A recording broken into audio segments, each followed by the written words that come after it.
চিল্লায় ধরে কোন সুবহানাল্লাহ। ব্যাপারটা কেমন যে আল্লাহ তাআলা বলেন যে মানুষকে আমি গুনাহ করার ক্ষমতা দিছি, আবার গুনাহ করার পর যখন ওই মানুষ অনুতপ্ত হয়ে মাপ চায়, কান্দে, আমি আল্লাহ ওই সময় বান্দার উপর রাজি আর খুশি হয়ে যাই। যেরকম সুবহানাল্লাহ। আল্লাহ ডাক দিয়া কইরে গোলাম, পৃথিবীর জমিনের মধ্যে আমি আল্লাহ পাক রব্বুল আলামিন মানুষকে পাঠাইছি, ফেরেশতার চেয়ে দামি করে আমি আল্লাহ মানুষ পাঠাইলাম দুনিয়ায়। যেরকম সুবহানাল্লাহ। জিবরাইল আমিন ডাক দিয়া কয়, আল্লাহ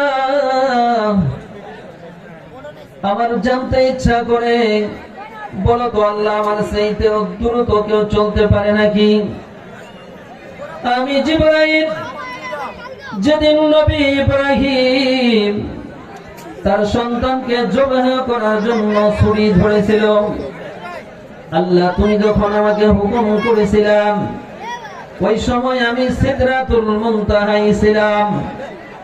আল্লাহ তুমি যখন আমাকে বলেছিলা যাও রে জিবরাইল জলদি যাও, ইব্রাহিমের জুতার মধ্যে তুমি পেরেক লাগাইয়া দাও, জলদি পিছন থেকে টান দিয়া ধরাম, যতক্ষণ পর্যন্ত না ধরবা তাড়াতাড়ি চলে যাও।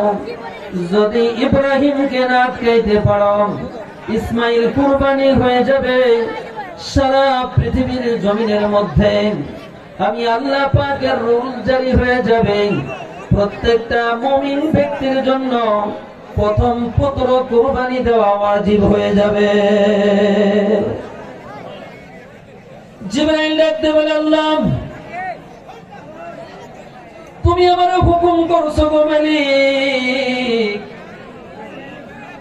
আমি আমার সমস্ত পাখাগুলোর উপর একটা ভর দিয়া ওই মিনা বাজারের মধ্যে গিয়া উপস্থিত হইয়া ছুরি চালাইছে, ঠিক এই সময় গিয়ে আমি বাধা দিয়া ইসমাইলকে সরাইয়া সেখানে একটা জান্নাতি পশু দিয়া দিছি। যেরকম সুবহানাল্লাহ।